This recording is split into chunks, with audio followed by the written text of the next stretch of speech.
The Duchess of Sussex made secret trips to a community mosque to cook with Grenfell Tower victims. After the horrifying inferno that left 72 dead, it emerged today as she helped to release a new cookbook. In her first solo project as a member of the royal family, Meghan Markle has written the foreword to the new book produced by cooks from the Hubb Community Kitchen, an initiative based near the site of the West London Tower. The Duchess, who said she immediately felt connected to the kitchen at the Al Manor Cultural Centre, first visited in January and has made other secret trips to the centre to meet volunteers and learn more about their work. The Duchess says in her introduction for Together, our community cookbook, "I immediately felt connected to this community kitchen. It is a place for women to laugh, grieve, cry and cook together.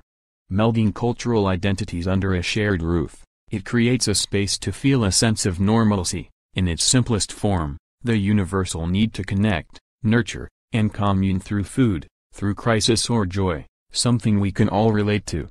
Through this charitable endeavor, the proceeds will allow the kitchen to thrive, and keep the global spirit of community alive." Some of the recipes are family favorites and all have been created by the cooks, who support not only residents affected by the Grenfell fire, but others in the community. In the introduction, the women of the Hubb Community Kitchen wrote, "Our kitchen has always been a place of good food, love, support and friendship.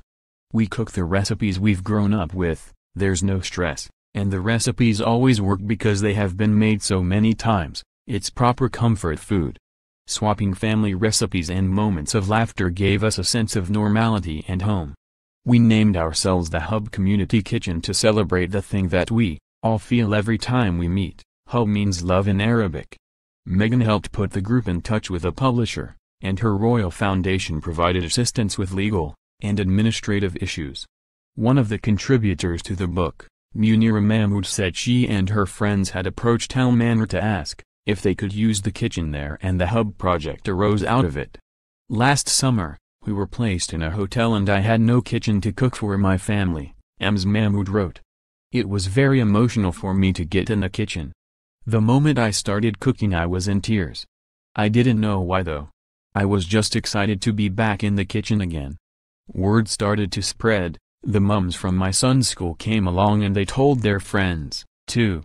Soon there were women from different cultures all cooking, swapping recipes, talking and laughing together." The Duchess is photographed on the front of the book helping out, and Ms. Mahmood said the royal had been happy to join in. "She wore an apron," she wrote. "I can't believe I made her wash rice. After we said that we could only use the kitchen twice a week due to funding," she mentioned, "how about sharing your recipes with other people?" And that's how it happened. All proceeds will go back to the Hubb and the book will be available from this Thursday.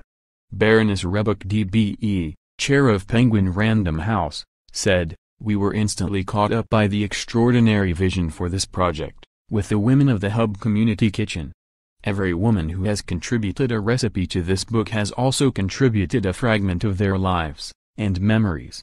Each dish tells a story of culture, family and a sense of home.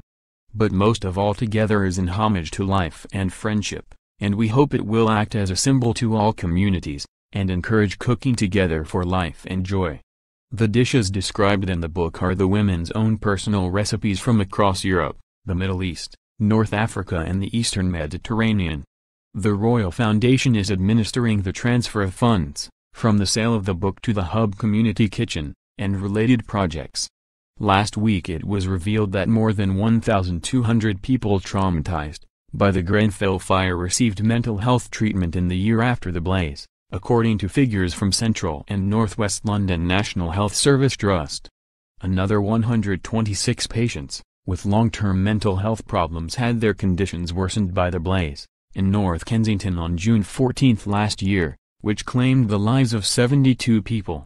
The news comes days after the formal opening of the St. Charles Health and Wellbeing Centre, where those affected by Grenfell will be treated in new therapy suites. Also today, the public inquiry into the Grenfell Tower fire continued, as a control room supervisor said the decision to tell trapped residents to why and escape the burning block should have been made sooner. It took almost 2 hours before the London Fire Brigade decided to abandon the standard stay put advice to occupants, and ordered a full evacuation. Many of the victims had been advised to remain inside the tower. Last June, the Queen and her grandson Prince William were met with applause when they dropped into an emergency shelter in West London days after the blaze to meet the devastated survivors. The royal visitors met volunteers, local residents and community representatives, while visiting the Westway Sports Centre in White City, which became a focal point for efforts to support those affected by the deadly inferno. Meghan is part of the Royal Foundation of the Duke and Duchess of Cambridge, and the Duke and Duchess of Sussex, and she made her first appearance with the organization in April. The foundation was launched in 2011 by Prince William and his younger brother Harry, and Meghan officially became its fourth patron after her wedding, on May 19. It had an income of £9 million last year, and spent £9.7 million, including £8.3 million, on charitable activities, of which £4.3 million was made up of grant funding.